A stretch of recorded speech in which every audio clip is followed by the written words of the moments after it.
नमस्कार दोस्तों, मैं सौरभ मिश्रा स्वागत करता हूं आपका अपने यूट्यूब चैनल ई गुरुकुल में। फ्रेंड्स, हम लोग स्टार्ट कर चुके हैं DLI 221 की सेकंड बुकलेट। बुक टाइटल है हमारा लाइब्रेरियन इंफॉर्मेशन रिलेटेड लेजिस्लेचर। इससे पहले वाली वीडियो में फ्रेंड्स हमने देखा था model public library act unit 5 जो हमारा था, और आज हम लोग स्टार्ट कर रहे हैं इस वीडियो में यूनिट नंबर 6 जिसका टाइटल है library legislation in Indian states and their silent features.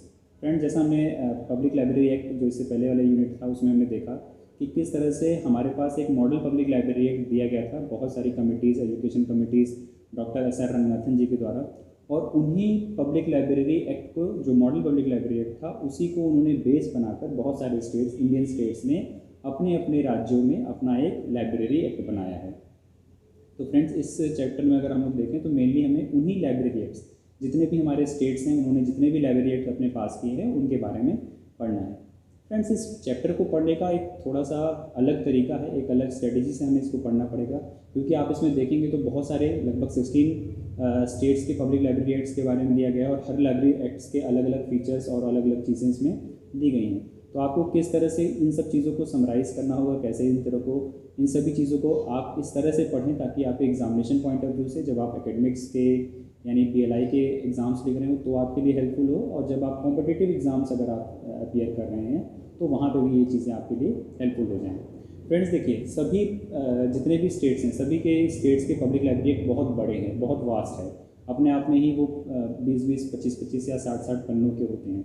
But आपकी इस बुक में सभी 16 के 16 लाइब्रेरी एक्ट्स को 10 पन्नों में कवर किया गया है। नो डाउट कि वो बहुत समराइज्ड फॉर्म है। अब आपको कुछ इस तरह से चीज़ें स्टार्ट करनी है कि आपसे किसी भी लाइब्रेरी के एक्ट के बारे में पूछा जाए, या कभी आपको दो लाइब्रेरी एक्ट के बारे में कंपेयर करने के लिए आपसे आपके एग्जाम में DLI एग्जाम में बोला जाए तो आप बहुत ईजिली कर सकें, और एग्ज़ाम में जब आप कॉम्पिटिटिव एग्जाम में बैठें तो आप किस तरह से चीज़ों को हैंडल करें उसके बारे में हम लोग ये देखेंगे। तो मैं आपको पहले गाइड कर देता हूँ फ्रेंड्स कि आप DLI में कैसे इसको हैंडल करेंगे। आप सभी पब्लिक लाइब्रेरी एक्ट्स को पढ़िए और आप देखेंगे सभी पब्लिक लाइब्रेरी एक्ट्स में सभी एक्ट्स में कुछ कॉमन फीचर्स मिलेंगे। आपको बस वही कुछ मेन इंपॉर्टेंट कॉमन पॉइंट्स को या कॉमन फीचर्स को नोट करना है या समराइज करना है, याद करना है। और जब आपसे आपके DLI कोर्स में पूछा जाए कि आप इस स्टेट के एक्ट के बारे में लिखिए या दो स्टेट्स के एक्ट के बारे में कंपेरिजन करिए, तो आप उन्हीं कॉमन पॉइंट्स को ध्यान में रखकर आप जाके एग्जामिनेशन में अपने आप को आंसर करेंगे।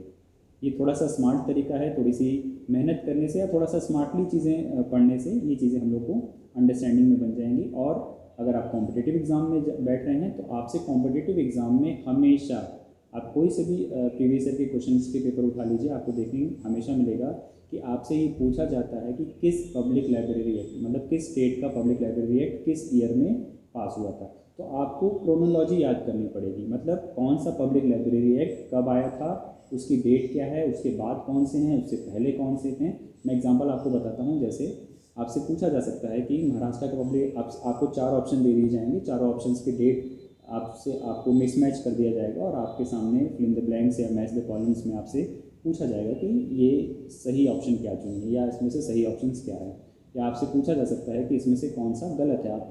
आपको 4 ऑप्शन दिए जाएंगे, चारों ऑप्शंस में आपके पब्लिक लाइब्रेरी एक्ट के ईयर्स लिखे रहेंगे, और उनमें से कोई एक गलत कर दिया जाएगा, और आपसे आपके ऑब्जेक्टिव मार्क्स में पूछा जा सकता है कि निम्न में से कौन सा गलत है, या उनकी क्रोनोलॉजी लगाइए। 4 एक्ट दिए गए हैं और आपको उनमें से 1, 2, 3, 4 करके आपसे पूछा जा सकता है। तो आपको कॉम्पिटिटिव एग्जाम के पॉइंट ऑफ व्यू से इनकी क्रोनोलॉजी याद होनी चाहिए, कौन सा एक्ट कब आया था और कौन सा एक्ट कितने ईयर में पास हुआ है। तो फ्रेंड, चलिए स्टार्ट करते हैं अपना कोर्स हम लोग। इसमें फर्स्ट हमारे पास है 6.1 इंट्रोडक्शन। आप देखेंगे इसमें बस आपको बेसिक यही चीज़ें बताई गई हैं कि कौन से स्टेट ने अपना लाइब्रेरी एक्ट कब कब पास कर रखा है।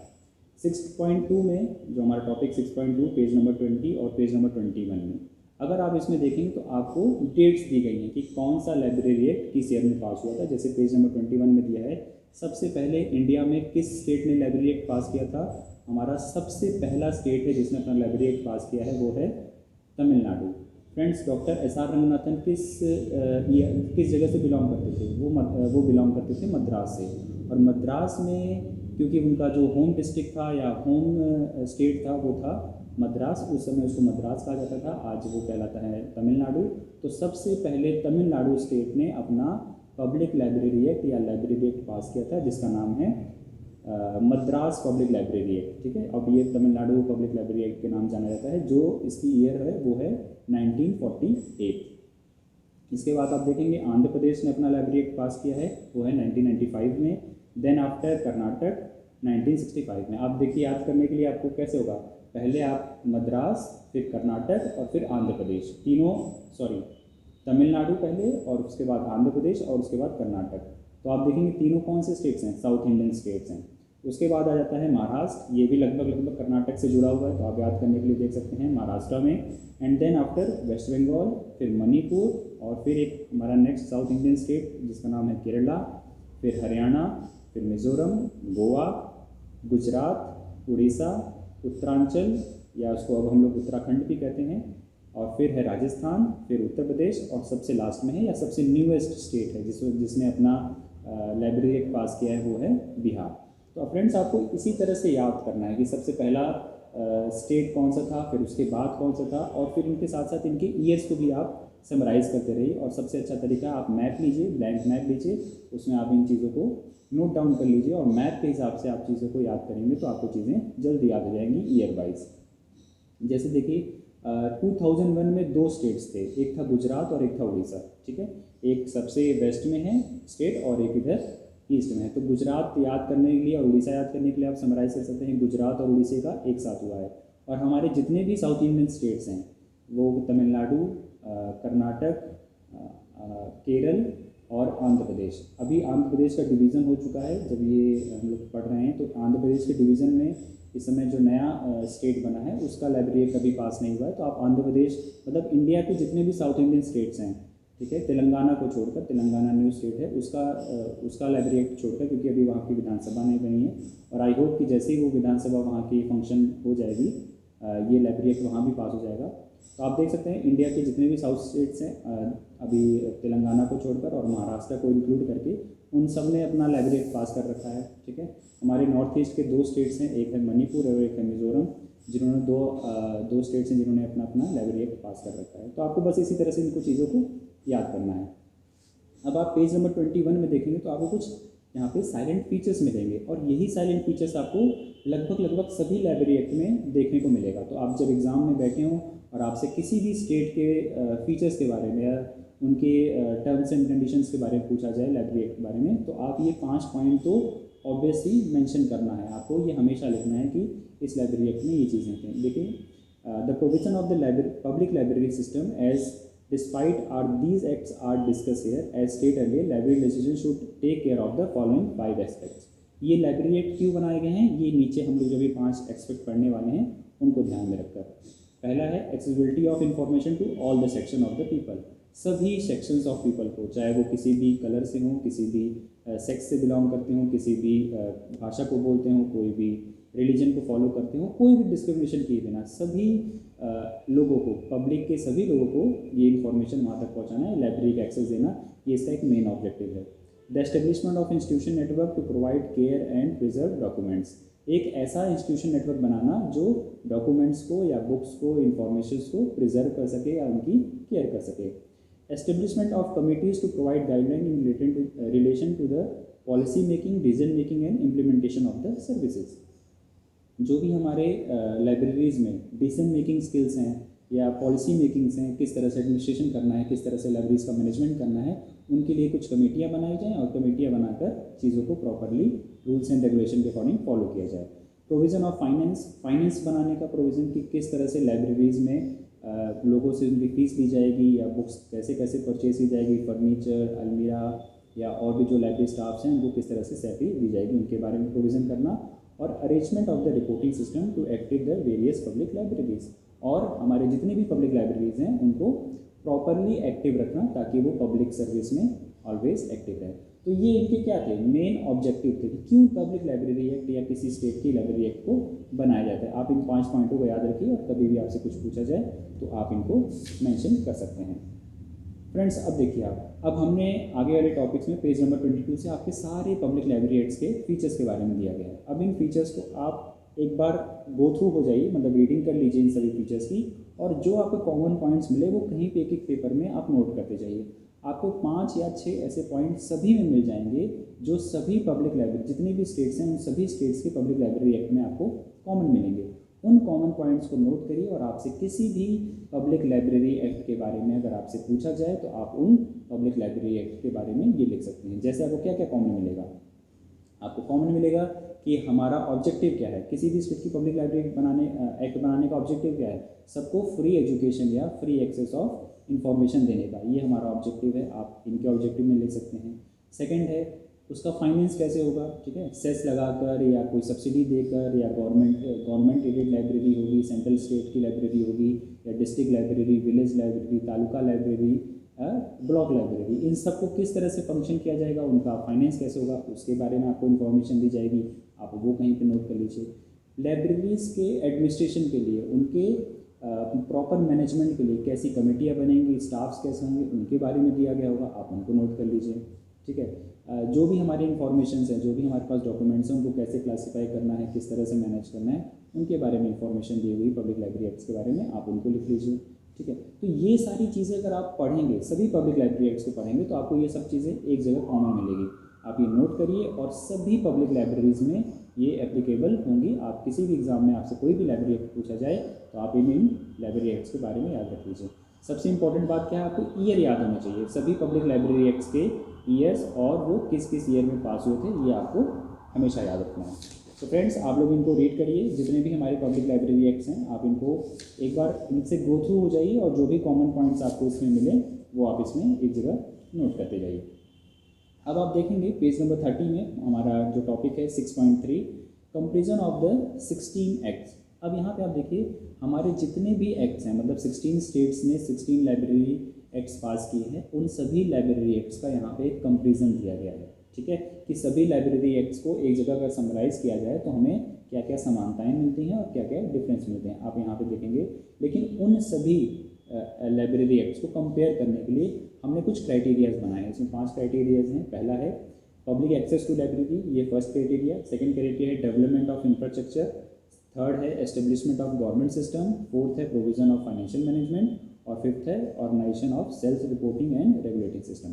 अब ये 5 ऑब्जेक्टिव हैं या 5 हमारे पास पिलर्स हैं जिनके बेसिस पे हम इन सभी 16 लाइब्रेरी एक्ट्स को कंपेयर करेंगे।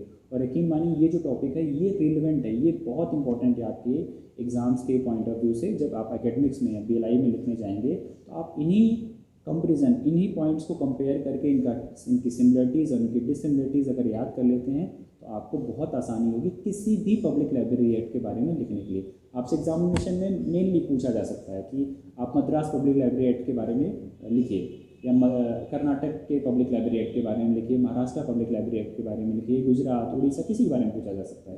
तो अब आप लिखते समय जब आप पब्लिक लाइब्रेरी एक्ट के फीचर्स के बारे में लिखेंगे तो यही कॉमन पॉइंट्स को आप याद रखिए और यही कॉमन पॉइंट्स जो सिमिलरिटीज़ हैं और डिससिमिलरिटीज़ हैं उनको आप अपने आंसर्स में मेंशन करिए। तो चलिए हम लोग पहला कंपेरिजन का जो क्राइटेरिया है उसको पढ़ते हैं। पहला है पब्लिक लाइब्रेरी या पब्लिक एक्सेस टू लाइब्रेरी। अब आप देखिए किसी भी पब्लिक लाइब्रेरी एक्ट को बनाने का मेन पर्पस क्या है कि लोगों को इंफॉर्मेशन तक, नॉलेज तक एक्सेस देना, फ्री एक्सेस देना।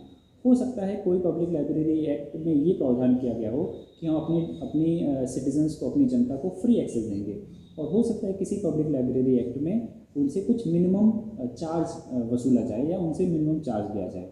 लगभग वो चार्ज ऐसा होगा कि निग्लिजिबल होगा, एकदम नॉर्मल होगा, जिसको अफोर्ड करना कोई बहुत बड़ी बात नहीं होगी। एक तरह का वो टोकन मनी होगा जिसको देकर लोग पब्लिक लाइब्रेरी में जा सकते हैं। ठीक है, तो ये हमारा था पब्लिक लाइब्रेरी एक्सेस करने का।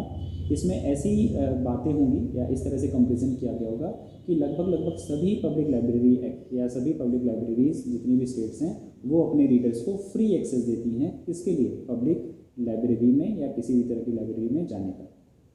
ओके, अब आप इसमें देख सकते हैं तमिलनाडु में कितनी लाइब्रेरीज़ हैं। ठीक है, कितनी लाइब्रेरीज़, कितनी डिस्ट्रिक्ट लाइब्रेरी, कितनी विलेज लाइब्रेरीज़, उनको किस तरह से वहाँ पे परमिशन दी जा रही है, अथॉरिटी दी जा रही है। गांव की लाइब्रेरी में गांव के लोगों को जाने का, डिस्ट्रिक्ट लाइब्रेरी पे डिस्ट्रिक्ट लेवल के लोगों को, ब्लॉक लाइब्रेरी में ब्लॉक लेवल की लाइब्रेरीज़ को, स्टेट लाइब्रेरी में जो सेंट्रल स्टेट लाइब्रेरीज़ हैं वहाँ पे कुछ ऑफिसर्स, गवर्नमेंट ऑफिसर्स या जो प्रोमिनेंट रिसर्च स्कॉलर्स हैं उनको जाने का एक्सेस। तो ये हमारे पास पहला जो पॉइंट था वो था कंपेरिजन करने का। सेकेंड पॉइंट है फाइनेंशियल प्रोविजंस। अब आप देखेंगे कि जितने भी पब्लिक लाइब्रेरी एक्ट्स पढ़ेंगे आप, तो उसमें आप देखेंगे कि लाइब्रेरीज को प्रॉपर फंक्शन करने के लिए कि वो ठीक ठाक चलती रहें, कुछ फाइनेंशियल प्रोविजंस किए हुए हैं। कुछ जो लाइब्रेरीज होंगी उनमें ये लिखा गया होगा एक्ट में कि सारी जो भी चीज़ें हैं, स्टाफ का खर्चा, बुक्स का खर्चा, फर्नीचर का, लाइट का, इंफ्रास्ट्रक्चर का, सारा खर्चा स्टेट गवर्नमेंट अफोर्ड करेगी अपने पैसे से। एक तरह से वो सब्सिडाइज करके लाइब्रेरीज को चलाएगी। लेकिन कुछ ऐसे स्टेट्स होंगे जो ये बोलेंगे कि हाँ, हम पैसा देंगे, स्टेट गवर्नमेंट अपने लेवल से पैसे देंगी लाइब्रेरीज को, बट उसमें से कुछ ऐसे स्टेट्स भी होंगे जिन्होंने अपना सेस लगा रखा होगा। सेस एक तरह का टैक्स होता है जो टैक्स ऑन टैक्स कहते हैं, जिसको कहते हैं कि टैक्स के ऊपर अगर कोई टैक्स लगता है तो वो सेस की कैटेगरी में आता है। जैसे हमारे पास अभी इंडिया में हमारी जो गवर्नमेंट है वो स्वच्छ भारत अभियान सेस लगा के रखी हुई है। एजुकेशन सेस लगता है हम लोग की इनकम टैक्स में। तो जो ये एजुकेशन सेस है, स्वच्छ भारत सेस है, उसी तरह से एक सेस आ चुका है या लगाती हैं कुछ स्टेट गवर्नमेंट, जिसका नाम होता है लाइब्रेरी सेस। तो कुछ स्टेट गवर्नमेंट्स फुल्ली सब्सिडाइज कर रखी हैं अपनी लाइब्रेरीज को, पूरा पैसा स्टेट गवर्नमेंट दे रही हैं, और कुछ लाइब्रेरीज ने अपने एक्ट्स में सेस का प्रावधान कर रखा है जिससे वो पैसा लेंगी, सो दैट कि लाइब्रेरीज को प्रॉपरली मैनेज किया जा सके या सही किया जा सके। अब इसमें एक इंपॉर्टेंट बात आ जाती है, पेज नंबर 35 में आपको नीचे ऊपर सेकेंड पैराग्राफ में कमेंट करके लिखा होगा, और उसमें ये बताया गया है, there is a provision of library cess in the act of state of Madras, Andhra Pradesh, Karnataka, Kerala and Haryana. सिर्फ और सिर्फ 5 ऐसे स्टेट्स हैं, बहुत 16 लाइब्रेरी एक्ट स्टेट्स में से सिर्फ 5 ऐसे स्टेट्स हैं जिन्होंने अपनी लाइब्रेरी एक्ट में सेस का प्रावधान किया गया है। और याद रखने के लिए देखिए कितना अच्छा है, हमारे पास जो भी इसमें 5 लाइब्रेरी सेस जिन स्टेट्स ने लगाया है उसमें से लगभग 4 कौन से हैं, हमारे साउथ इंडियन स्टेट्स हैं। जैसे पहला है मद्रास, दूसरा है आंध्र प्रदेश, तीसरा है कर्नाटक और चौथा है केरला। इन 4 साउथ इंडियन स्टेट्स ने अपनी अपनी लाइब्रेरीज में, पब्लिक लाइब्रेरी का फंड इकट्ठा करने के लिए सेस का प्रोविज़न किया गया है। और एक स्टेट बचता है नॉर्थ इंडिया का, जो सबसे ऊपर बनता है, वो है हमारा हरियाणा। तो इन 5 स्टेट्स का याद रखने के लिए 4 साउथ इंडियन, एक ऊपर हरियाणा, इन स्टेट्स ने लाइब्रेरी एक्ट सेस बना रखा है। इन्होंने अपने अपने स्टेट्स एक्ट में सेस का प्रावधान कर रखा है, और बाकी सारे जितने भी रिमेनिंग स्टेट्स हैं उन्होंने सेस का कोई प्रावधान नहीं रखा। वो सब कुछ अपने लेवल पे, मतलब स्टेट फंडेड लाइब्रेरीज को चलाती हैं, चाहे वो विलेज लाइब्रेरीज हों, चाहे डिस्ट्रिक्ट लाइब्रेरीज हों, और चाहे वो सेंट्रल स्टेट लाइब्रेरीज हों। और आपसे कॉम्पिटिटिव एग्जाम में पूछा जाता है कि किस लाइब्रेरी एक्ट में या निम्न में से किस लाइब्रेरी एक्ट में या किस गवर्नमेंट की किस स्टेट ने लाइब्रेरी एक्ट में अपने यहाँ पे सेस का प्रावधान किया गया। तो याद रखने के लिए 4 साउथ इंडियन स्टेट्स और एक हरियाणा, बस इनको छोड़कर यानी इनको इंक्लूड करके बाकी सभी ने अपने यहाँ पे लाइब्रेरी सेस का प्रोविज़न नहीं किया है। नेक्स्ट है हमारा ह्यूमन रिसोर्स। लाइब्रेरीज में जो लोग वर्क कर रहे हैं, जैसे हमारे लाइब्रेरियंस, उनके जो स्टाफ्स हैं, जो वहाँ पे स्वीपर्स हैं, जो अटेंडेंट्स हैं, जो लाइब्रेरी कमेटीज़ के मेंबर्स हैं, जो मैनेजमेंट के मेंबर्स हैं, वो सारे ह्यूमन रिसोर्स हैं। और जो लोग रीडर्स आके वहाँ पे रीड कर रहे हैं बुक्स को, जो इन्फॉर्मेशन ले रहे हैं, वो भी हमारे लिए ह्यूमन रिसोर्स हैं। तो ह्यूमन रिसोर्स को किस तरह से मैनेज किया जाए, पहले स्टाफ्स को कैसे मैनेज किया जाए, उनको किस तरह से सैलरी दी जाए, कैसे उनका डेवलपमेंट हो, ठीक है, वो किस तरह से इस तरह स्किल्ड बनाया जाए ताकि वो ज़्यादा से ज़्यादा रीडर्स को और ज़्यादा से अच्छे से सर्व कर सकें। लाइब्रेरी पॉलिसीज़ को बनाने के लिए, बेहतर नॉलेज, स्किल, ट्रेनिंग देने के लिए उन रिसोर्स का, उन ह्यूमन रिसोर्स का इस्तेमाल किया जाता है। तो बाकी आप देखेंगे सभी प्रोविजंस में ह्यूमन रिसोर्स के बारे में बात की गई, स्टाफ कैसा होना चाहिए, क्या हायरार्की होनी चाहिए, सबसे टॉप लेवल का मैनेजमेंट ऑफिसर कौन होगा, उसके नीचे वाला पर्सन कौन होगा, फिर उसके नीचे कौन होगा, फिर 4th ग्रेड के एम्प्लॉयज़ किस तरह से अपॉइंट किए जाएंगे, उनकी नंबर ऑफ पर्सन्स कितने रखे जाएंगे, उन सब चीज़ों के बारे में यहाँ पे आपको ह्यूमन रिसोर्स के बारे में जानकारी मिलेगी। और जब आप सभी लगभग एक्ट्स के बारे में पढ़ेंगे तो आप लोग देखेंगे कि कुछ कमेटियों को बनाने के बारे में वो बात करते हैं, कुछ ऐसे लोग हैं जो एक हायरार्की का प्रपोज किया हुआ है कि सबसे टॉप लेवल पे कौन ऑफिसर होगा, उसके नीचे कौन होगा, और किस तरह से हम अपने रीडर्स को इस तरह से सर्व करें ताकि वो भी एक ह्यूमन रिसोर्स बनकर हमारे लिए काम कर सके। नेक्स्ट है गवर्नेंस। लगभग ह्यूमन रिसोर्स का ही टॉपिक इसमें भी कवर होता है कि लाइब्रेरी का गवर्नमेंट या गवर्न कैसे हो, वो कैसे चलाई जाए, ठीक है। आप देखेंगे कि बहुत सारी लाइब्रेरी एक्ट में कुछ कमेटियों को या कुछ ऐसे एग्जीक्यूटिव बॉडीज़ का मेंशन किया गया होगा जो लाइब्रेरी में किस तरह से लाइब्रेरीज किस तरह से प्रॉपर फंक्शन कर सके, या लाइब्रेरियन को एडवाइस करने के लिए, उनको गाइड करने के लिए कुछ कमिटीज़ बनाई जाएंगी जो ईयरली या 6 मंथली या क्वार्टरली लाइब्रेरियंस को या उनके काम को रिव्यू करेंगी और चीज़ें प्रॉपर फंक्शन कर रही हैं, प्रॉपर मैनेजमेंट हो रहा है कि नहीं, जो स्टाफ्स हैं वो स्किल्ड हैं या वो प्रॉपर फंक्शन कर रहे हैं कि नहीं, लाइब्रेरीज़ का जो पर्पस था वो सेटिस्फाइड हो रहा है कि नहीं। इन सब चीज़ों को मैनेज करने के लिए, इन सब चीज़ों की स्क्रूटनी करने के लिए, इनको देखने के लिए एक गवर्निंग काउंसिल बनेगी या गवर्नमेंट बॉडी बनाई जाएगी जो ये चीज़ें देखेंगी। तो लाइब्रेरी का मैनेजमेंट कैसा होगा, लाइब्रेरी किस तरह से फंक्शन करेंगी, इन सब चीज़ों के बारे में आपको इन टॉपिक्स में पढ़ने के लिए मिलेगा। और आप इसको हर स्टेट्स में देख सकते हैं कि एक गवर्निंग बॉडी बनाई जा रही है लगभग जितने भी हमारे स्टेट्स थे उनके में। ओके फ्रेंड्स, तो ये था हमारा एक ओवरव्यू, सभी जितने भी हमारे लाइब्रेरी एक्ट्स हैं उनका एक ओवरव्यू, और हमने कुछ क्राइटेरिया बना रखे थे ताकि हम आसानी से याद कर सकें, चीज़ों को बहुत अच्छे से समझ सकें लगभग कि सभी लाइब्रेरी एक्ट मेनली किस बारे में बात कर रहे हैं। हमारा नेक्स्ट टॉपिक है 6.4 जनरल ऑब्जर्वेशन। अब जनरल ऑब्जर्वेशन भी एक ऐसा टॉपिक बन जाता है जहाँ पे आप सभी लाइब्रेरीज़ को बहुत अच्छे से समझ पाएंगे। जैसे इन सभी लाइब्रेरी एक्ट्स में जो भी हमारे जितने भी लाइब्रेरी एक्ट्स हैं, अगर आप इसका पेज नंबर 40 में देखेंगे तो यहाँ पे दिया होगा कि ऑल्दो लगभग 16 लाइब्रेरीज़ ने स्टेट्स ने ये लाइब्रेरी एक्ट पास किया है, बट ओनली 5 लाइब्रेरीज़ ऐसी हैं जिन्होंने अभी तक क्या किया हुआ है, इन लाइब्रेरी एक्ट्स को इम्प्लीमेंट किया है। उनके नाम हैं 5 स्टेट्स हैं, तमिलनाडु, आंध्र प्रदेश, कर्नाटक, महाराष्ट्र और वेस्ट बंगाल। फिर से इसमें 3 साउथ इंडियन स्टेट्स आ जाएंगे जिसमें है तमिलनाडु, आंध्र प्रदेश और कर्नाटक, और फिर एक आ जाएगा महाराष्ट्र और वेस्ट बंगाल। इन्हीं 5 जो स्टेट लाइब्रेरीज़ हैं, एक्ट्स हैं, उनका इम्प्लीमेंटेशन हो रहा है, मतलब पास हो चुके हैं और उनको प्रॉपरली क्या हो रहा है, उनका प्रैक्टिकल ग्राउंड में उनका इम्प्लीमेंटेशन स्टार्ट हुआ है। मतलब विधानसभा से लाइब्रेरी एक्ट पास हो चुका है और विधानसभा से लाइब्रेरी एक्ट पास होने के बाद उनका प्रॉपर इम्प्लीमेंटेशन स्टार्ट हो चुका है प्रैक्टिकल फील्ड में। बट बाकी जितने भी रिमेनिंग लाइब्रेरी एक्ट्स हैं या स्टेट्स हैं उन्होंने अपना इम्प्लीमेंटेशन अभी स्टार्ट नहीं किया है। ये ऑब्जर्वेशन था। फिर हमने देखा था इसमें 5 पॉइंट्स हैं, हमने सब में देखा कि एक ऐसा एडमिनिस्ट्रेटिव, मतलब सभी लाइब्रेरी एक्ट्स में एक ऐसा एडमिनिस्ट्रेटिव यूनिट बनाने की बात कर रही है जो पूरी लाइब्रेरीज को क्या कर सके, एडमिनिस्ट्रेट कर सके या गवर्न कर सके। फिर बहुत सारे पिरामिडिकल स्ट्रक्चर बनाने की बात कर रहे हैं। सभी लाइब्रेरी एक्ट जितने भी हमारे 60 लाइब्रेरी एक्ट हैं उसमें सबसे नीचे है विलेज, फिर ऊपर है ब्लॉक लाइब्रेरी, फिर है डिस्ट्रिक्ट लाइब्रेरी, और सेंट्रल में मतलब स्टेट के सेंटर में है सेंट्रल स्टेट लाइब्रेरी। ये एक हायरार्की बनी हुई है हमारे सभी स्टेट्स में लाइब्रेरीज को बनाने के लिए। नेक्स्ट है आपका जितने भी सोर्स हैं या किस तरह से फाइनेंशियल प्रोविजंस बनाए गए हैं हमारे लाइब्रेरीज में, कैसे वो चलेगा, स्टेट फंड करेगी, सब्सिडीज देगी, या कुछ सेस लगाया जाएगा, या जो भी हमारे रीडर्स आएंगे उनसे कुछ फीस ली जाएगी, उसके बारे में हमारा प्रोविज़न किया गया है।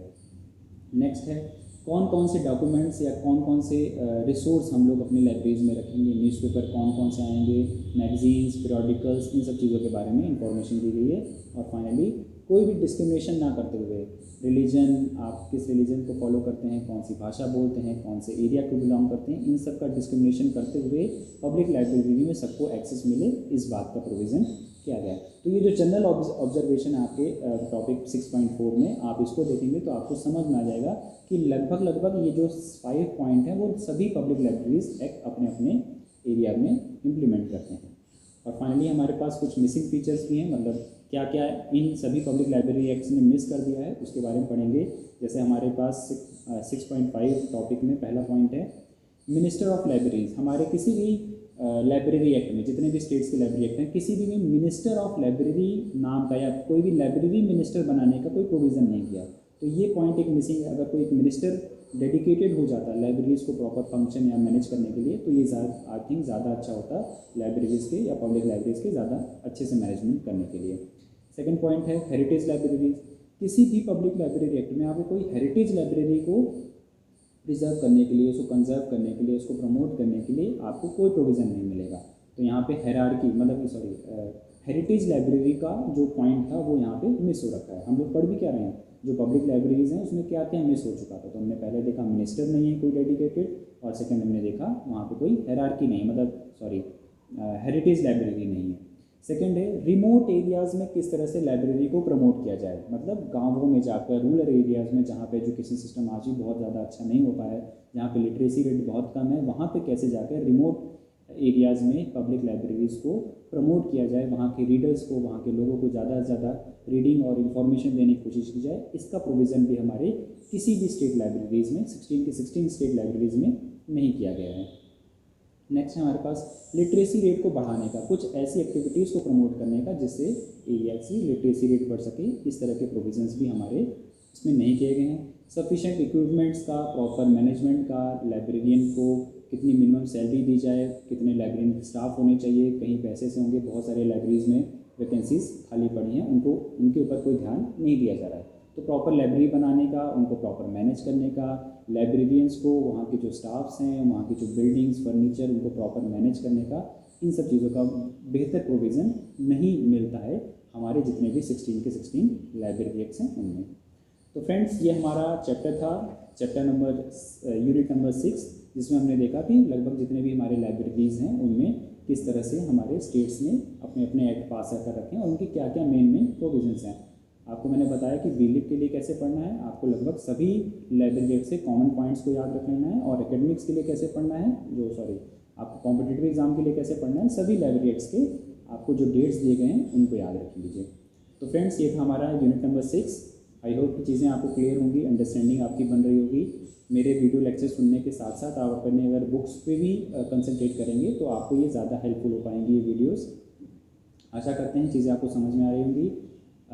आज का लेक्चर यहीं तक। चैनल को प्लीज़, अगर आपको चीज़ें समझ में आ रही हो तो चैनल को सब्सक्राइब करिए, अपने फ्रेंड्स के साथ शेयर करिए और कंटिन्यू रखने के लिए हमारी वीडियोस देखते रहिए। Thank you.